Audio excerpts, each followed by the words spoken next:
Boa noite, meus irmãos. Boa noite. Que a paz e o amor do nosso Mestre possa habitar o coração de todos nós aqui, hoje e sempre.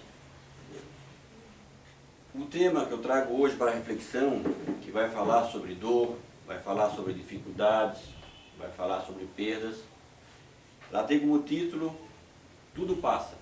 Até nesse momento nós estamos nessa pandemia, com a certeza que tudo irá passar também. E para refletir sobre esse tema, é preciso contar uma história. Então essa é a minha proposta, contar essa história, cujos personagens os irmãos vão reconhecendo à medida que eu vou falando da história, né? Talvez essa história algumas pessoas já escutaram, mas o Evangelho de Jesus sempre é bom, mesmo que já escutou, relembrar, que sempre é saudável, né? E às vezes revendo algumas mensagens, ele pega outra visão, né? Às vezes tem uma ideia, depois muda a sua ideia. E essa história é uma história particularmente triste para um coração. Enquanto os homens se envolviam em questões políticas, disputando posição de destaque, na luta da vaidade, do orgulho e das ilusões do mundo, enquanto os religiosos se apegavam a templos de pedra, a hierarquias, a rituais, a regras de como proceder, do que era permitido, do que era proibido, enfim, enquanto as criaturas humanas daquela cidade mergulhavam na vida física e nas ilusões que a vida física proporciona, um coração chamava a atenção naquela tarde. Era um coração de mulher, um coração de mãe. Ela andava por aquelas ruas e sua expressão mostrava claramente o tamanho da sua dor e do sofrimento que lhe feria sua alma. A cada passo que ela dava, ela recordava décadas antigas, quando na intimidade simples da sua casa, em que seu marido trabalhava aos fundos na carpintaria. Ela lembrava do seu filhinho caminhando, dando os primeiros passos. Ela o tomava nos braços. Ela lembrou dele crescendo e como ele enchia a casa de alegria, de esperança, aquele seu olhar inconfundível. A sua presença era marcante aos corações mais endurecidos. Ela lembrou também dos primeiros momentos que ele visitou o templo, ainda jovem, e como deixou espantados os mais sábios da época com a sua palavra simples de fé, de confiança em Deus, com a sua certeza que no final de tudo existe uma inteligência suprema e um coração supremo dirigindo nossas vidas. E ela lembrou também dele na carpintaria, com o pai, trabalhando, ensinando a importância do esforço, do trabalho, da dignidade, da honestidade. Porém, as cenas que mais impressionavam seu coração materno eram aquelas em que ele multiplicara os pães, em que pessoas cegas voltavam a enxergar com o simples toque de suas mãos. Pessoas leprosas, que já não possuíam partes de membros, bastava um toque seu para que seu corpo voltasse a ficar perfeito. Lembrava da sua voz poderosa, arrancando do túmulo o Lázaro. A sua memória, meus irmãos, não era uma memória de alguém que via um homem extraordinário e dotado de poderes extraordinários. A sua memória era uma memória de mãe. E quem é mãe aqui sabe, né? Memória que lembra do cheiro do filho, do calor, do toque da pele, da voz, da presença. E na sua bondade, na sua ternura, era difícil para aquele coração feminino compreender por que seu filho era assassinado na sua presença. Ele que só espalhara consolo, alegria, fé em Deus, confiança, amor, caridade. Esse coração de mãe era agora chamado a presenciar uma das cenas de maior violência e crueldade da humanidade. Não só prenderam injustamente seu filho, como se excederam em requintes de crueldade. Porém, outro fato também impressionava seu coração materno. Porque se seu filho fora capaz de curar cegos, leprosos, paralíticos, por que ele não usara nenhum de seus poderes para salvar a si mesmo? No momento da sua prisão, seu filho silencia e aceita toda a violência, como se fosse um rio, que recebesse pedradas e lodo e dissolvesse toda a maldade, sem nenhuma reação. A cena era de tanta perplexidade que alguns chegaram a insultar e usar ironias. Não és o Salvador do mundo? Por que não salvas a ti mesmo? E os apóstolos perplexos. Se ele era um enviado de Deus, por que Deus não isentava da dor? Por que Deus permitia aquele sofrimento? Por que Deus permitia aquela injustiça? E por que Jesus renunciara a usar de suas faculdades de espírito único da terra para aceitar resignado a incompreensão, a intolerância, a violência e a maldade do mundo? Meus irmãos, naquela sexta-feira, o vulto mais impressionante era de Maria de Nazaré. A mãe que tinha certeza absoluta da pureza de seu filho e da suprema justiça que ele vivia. Mas nós que estamos no Espiritismo, nós aprendemos no capítulo 9, que diz: bem-aventurados os brandos e pacíficos, especialmente no item 7, que tem como título a paciência, em que o Espírito amigo ele dita: a dor é uma bênção que Deus envia aos seus eleitos. Não vos aflijais, pois, quando sofrerdes, mas bem dizei ao contrário, o Deus Todo-Poderoso, que te marcou com a dor nesse mundo para a glória no céu. Então, meus irmãos, não foi em vão que o Cristo escolhera aquele coração de mãe, que era uma rocha de resistência, uma rocha de resignação, uma fortaleza de paciência. E Maria suportou ver seu filho ser arrancado dos seus braços. Logo ela, que já era viúva, pois casara-se muito jovem com José, que já era um homem de certa idade. Mas a sua fé, a sua confiança que por trás de todas as circunstâncias, até mesmo por trás dos nossos erros e dos nossos desatinos, existe sim uma inteligência suprema e uma misericórdia guiando nossos destinos. Entender? Quem poderia entender? Quem poderia entender o que se passava, as razões, os porquês? Por quê? Porém, Maria não se entregou aos tormentos dos porquês. Algumas coisas dessa vida não serão entendidas nessa vida. Ela sabia disso. Algumas situações são tão dolorosas, são carregadas de tanta maldade, tanta injustiça, que nós somente compreenderemos numa outra oportunidade. E ela renunciara a tentar entender o planejamento de Deus para a sua vida. Ela simplesmente aceitou. Resignou-se. E era triste vê-la acolhendo o corpo de seu filho, preparando-se para o enterro, derramando todo o seu amor, toda a sua dedicação. Mas, meus irmãos, não foram em vão. A derradeira lição do Evangelho, a derradeira lição que há mais de 2000 anos os religiosos escondem da humanidade, porque na sua grande maioria, com raríssimas exceções, as religiões do mundo continuam ainda em busca de dinheiro, poder, fama, dogmas, e, portanto, não prepara os corações para o sofrimento da vida. A derradeira lição do Evangelho viria numa manhã de domingo. Cabisbaixos, sem esperança, aparentemente derrotados, massacrados, e só quem sofreu a perda do ente amado para entender o peso das minhas palavras. É um coração feminino que vai ao túmulo levar flores, chorar, lembrar. Logo seguida pela mãe, pelo modelo de mãe. Então, naquela manhã, a derradeira lição de Jesus para o mundo era a lição da imortalidade da alma.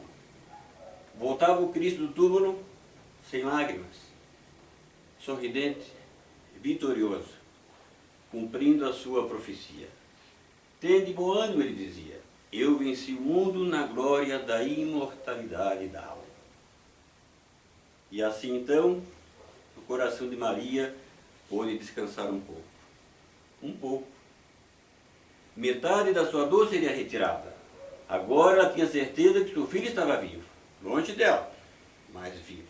Ela não poderia sentir o seu cheiro, não poderia tocar nele, não poderia envolvê-lo em seus braços, mas ela tinha certeza que ele permanecia vivo.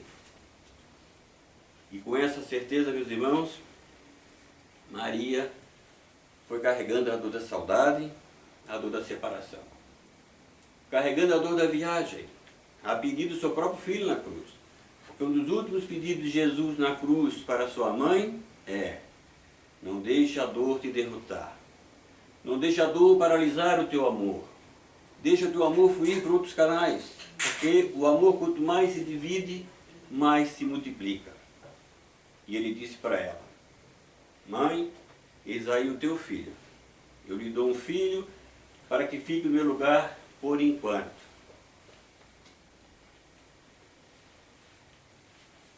E ela então acolhe João Evangelista e ele se dirige para Éfeso, onde ela vai morar numa pequena casinha no alto de um monte. Mas acontece que todos descobrem que a mãezinha de Jesus morava ali. E durante o dia, viajantes e peregrinos de todos os lugares iam naquela casinha para ouvir a palavra de conforto de uma mãe especial. Porque o seu coração de mãe seria capaz de consolar, de confortar e de esclarecer. E com o seu espírito amadurecido na dor e na saudade, Maria sempre orientava: meu filho, isso também passa. Todas as situações dolorosas, de tormento, de desespero, de separação, de saudade, de afastamento dos entes mais queridos, passa. Porque a lei de Deus não é de separação, é de união. A lei de Deus não é de despedida, é de encontro. Mas falava Maria aí na base da fé, que ela estava afastada de seu filho, mas ela tinha certeza que ele permanecia vivo. Até porque ele já havia aparecido para algumas pessoas, né? Que ele estava vivo, ela tinha certeza. O que doía era a saudade. Mas na sua fé gigantesca, ela tinha certeza que isso também passa. E aguardava o momento do reencontro definitivo. Naquela altura da vida, meus irmãos, Maria já sabia o que todos nós deveríamos saber. A vida no mundo é uma jornada, é uma peregrinação, é uma viagem. O desafio é que não é uma viagem breve para muitos. Para alguns sim, para alguns é uma breve jornada. Mas para a maioria é uma longa viagem de 50, 60, 70, 80, 90, 100 anos. E quando a viagem é muito longa, você costuma se esquecer de que é uma viajante. E nós temos a impressão, de alguns aqui, a certeza, de que pertence a esse mundo. De que essa é a vida derradeira e definitiva. De que essa é a única vida. Acontece, meus irmãos, que a nossa casa não é aqui. Nossa casa verdadeira não é aqui. Vamos imaginar. Nós saímos num grupo de viagem. Quem estava nesse grupo? Nosso pai, nossa mãe, aqueles que seriam nossos filhos, nossos netos, nossos irmãos, nossos parentes queridos, nossos amigos queridos, que às vezes são mais íntimos e amados por nós, porque fazem parte, que até é amado que os da família sanguínea, né? Porque fazem parte da nossa família espiritual. Então nós saímos numa grande discussão, esse pessoal todo aí, né? Mas alguns chegaram antes, outros um pouquinho depois. Necessariamente quem veio antes, não vai antes. Não é assim a viagem. Às vezes quem veio antes é o último a ir embora. E nós não sabemos, enquanto estamos em viagem aqui, quem voltará para casa antes de nós. Nós só temos uma certeza: todos voltaremos para casa. Porque a casa é o nosso lugar, não é a viagem. Mas acontece que a viagem do mundo é uma viagem tão encantadora que nós nos distraímos do caminho e começamos a acreditar que somos habitantes. Começamos a acreditar que vamos ficar para sempre aqui, que nossos entes queridos vão ficar ao nosso lado para sempre aqui. Não é assim nenhuma viagem. É da natureza da viagem que tudo seja provisório.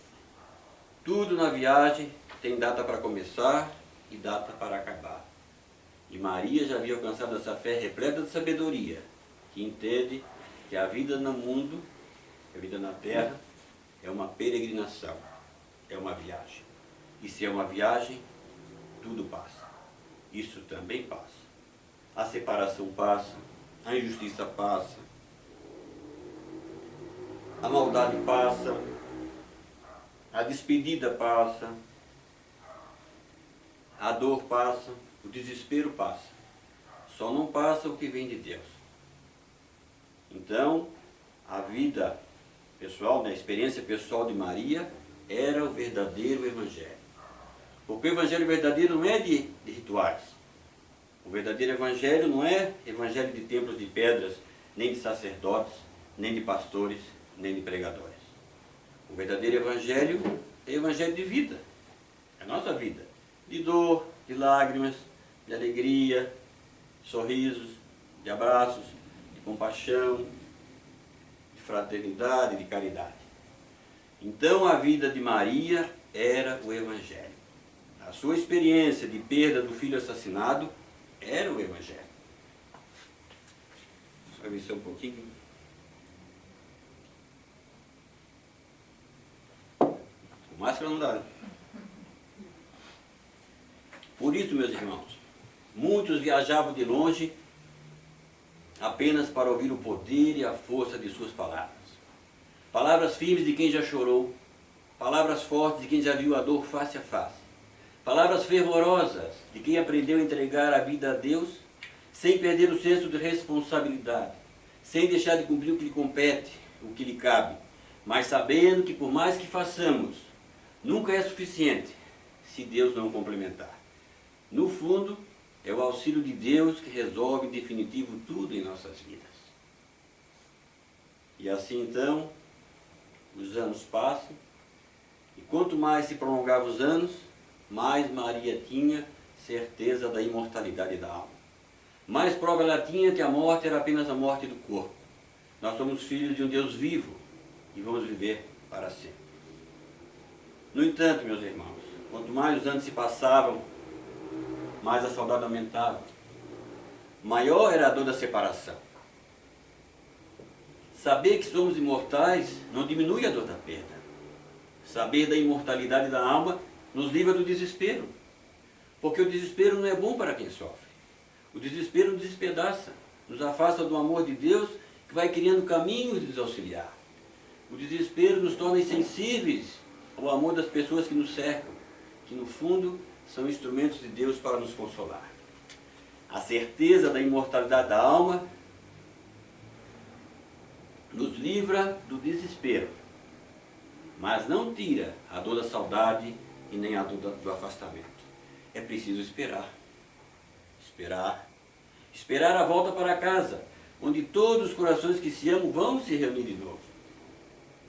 E Maria soube esperar. E nos ensinou a paciência, porque ela sabia que nem sempre a dor é um resgate. No caso dela, o Cristo pedira ao seu coração valoroso e corajoso de mãe que viesse ao mundo acompanhá-lo, porque ele necessitaria de uma mãe forte o suficiente para ajudá-la a cumprir a sua missão. E quantas vezes isso não ocorre, meus irmãos? Quantas gente está pedindo alguém para acompanhar? Nesse momento que estamos aqui reunidos, muitos espíritos se preparam para voltar à Terra. Eles sabem das dificuldades, das provas e das dores que terão que passar para ressarcir seu passado. Eles sabem das lutas que aguardam cada um deles aqui nessa vida. Sabe alguns que terão uma morte violenta, que terão uma vida de dificuldade afetiva, que terão uma vida de dificuldade financeira. Sabe alguns que virão com o corpo deformado, ou com algumas limitações. Eles sabem porque a justiça divina alcança todos os seres. Mas, no entanto, quando esses espíritos olham para o conjunto de dores que o aguardam numa próxima vida, dores necessárias para purificar a sua alma, dores necessárias para libertá-los do mal, eles imploram por um coração de mãe, de pai, de alguém que possa acolhê-los, que possa recebê-los, que possa ficar com eles um pouquinho de tempo, até que eles regressem. Não é um pedido simples. Não é um pedido que se faz a um coração imaturo. Algumas mães, alguns pais, algumas avós, alguns avós, algumas tias, alguns tios, alguns parentes, algumas pessoas queridas são escolhidas para acompanharem a dor purificadora do outro. Eles virão antes, receberão esses espíritos pelo amor que tem no coração, irão aproveitar todas as horas que estarão juntos, nos momentos de alegria e de desafio. Mas eles sabem porque vieram. Maria sabia. Maria sabia que viera para sustentar o Cristo no momento da cruz. Embora ele não necessitasse de nenhuma dor, de nenhuma purificação, porque já era puro, fazia parte de sua missão de transformação do mundo, passar pela cruz do assassinato, da injustiça, do sofrimento e da dor, para que a luz do Evangelho brilhasse nos corações. E Maria aceitou. Pode ser o seu caso, seu caso, seu caso, pode ser o nosso caso. Pode ser esse o compromisso que assumimos. É difícil sofrer sem ter alguém ao nosso lado. É difícil passar às vezes uma prova tão rude, sem um coração que nos ama, corajoso e valoroso, que fica ao nosso lado e que sofra também as consequências da saudade e da separação. Só por amor, né, meus irmãos? Por amor. É por isso que aquele espírito quase que grita, né? No item 7 do capítulo 9 do Evangelho segundo o Espiritismo. A dor é uma bênção que Deus envia a seus eleitos. Talvez você seja um desses eleitos. Talvez você tenha sido escolhido por seu ente querido, que já desencarnou, mas que continua vivo. Talvez não possa se comunicar hoje, agora, mas está vivo e contou com a sua coragem, com a sua fé, com a sua fortaleza, com a sua resistência para passar pelo que era necessário passar. A certeza da imortalidade da alma vai livrar seu coração do desespero. Você vai erguer a fronte, vai levantar a cabeça, vai continuar chorando, mas confiante de que somos imortais. E assim, o tempo passa e uma saudade enorme vai crescendo no peito de Maria. Uma saudade que foi se acumulando ao longo dos anos. Naquele dia especial, ela podia sentir o cheiro de seu filho Jesus. Ela podia quase que ouvir seus passos de criança caminhando dentro de casa. A saudade era tão real que ela podia jurar que sentiu o toque das suas mãos. Mas havia uma filha enorme de sofredores. Uma filha enorme de corações abatidos, de corações envolvidos em desespero, na falta de fé e de confiança. Era preciso consolar. Maria, então, atende um por um. Quando ela se dá conta, quando ela atende o penúltimo da fila, já era noite. O último da fila era um mendigo que dava piedade. Parecia um sofredor vindo de lutas imensas. Ela olhou para aquela criatura e se compadeceu enormemente. Então, ela acolhe aquele último, o último necessitado do dia. Ela, que escondia a sua saudade, a sua dor, que aprendera a conviver com a dor e com a saudade sem se entregar ao desespero, recebe o peregrino. E quando ela vai tocar nas suas mãos, ele retira o pano que cobria a sua cabeça. Era seu filho. Era o Cristo que voltava. Um misto de emoções fortes e intensas toma conta de seu coração de mãe. Seu primeiro impulso era se ajoelhar. Ajoelhar aos pés do Cristo, o Espírito que governa este mundo. No entanto, ele a impediu. O Cristo se ajoelha aos pés dela. Ajoelha-se reconhecendo a grandeza do seu coração, que suportara a separação, a saudade, a dor e a perda, para que o Evangelho da imortalidade brilhasse no mundo. E ele diz para ela: é da vontade de meu Pai que no meu reino espiritual você, mãezinha, seja a rainha. Eu vim buscar. Essa cena deve ser maravilhosa, né? Acabar então o sofrimento de Maria. Agora ela não tinha só certeza da imortalidade da alma. Agora ela podia abraçar seu filho novamente, poderia tocar nas suas mãos, poderia sentir o calor da sua voz. E ela então adormece e é cercada por entidades angelicais que vinham reverenciar seu coração amoroso que não se entregou ao desespero. E a um certo momento, uma dessas entidades pergunta para ela: mãezinha, porque nessa altura Maria já era símbolo de coração de mãe. Mãezinha, o que queres? Diga o que desejas. E ela então poderia dizer, depois do que passou, né?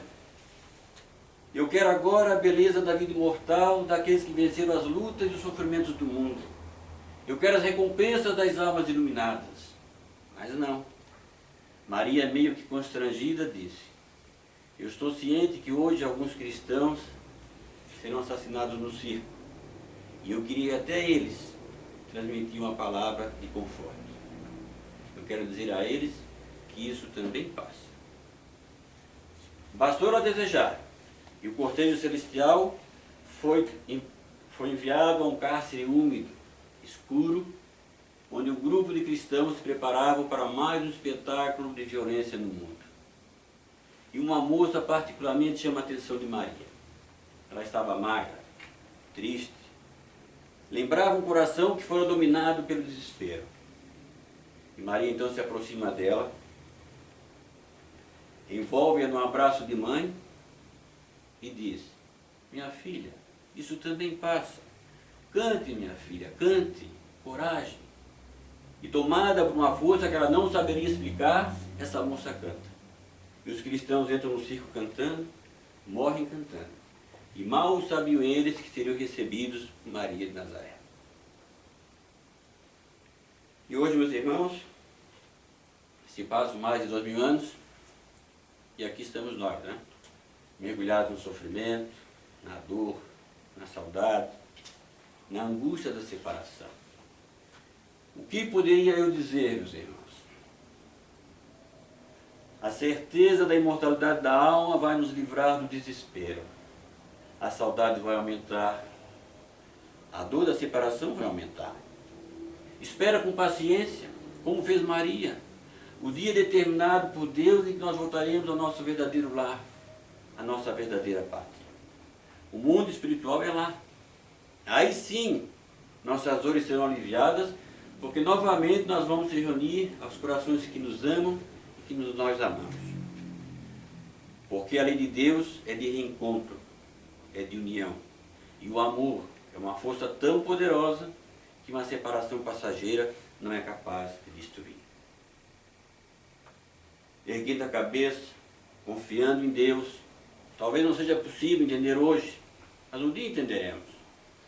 Porém, mais importante que entender é aceitar que Jesus e Maria, a mãe que sabe o que você está passando, a mãe que está compreendendo a sua dor, possa te abraçar e te fortalecer.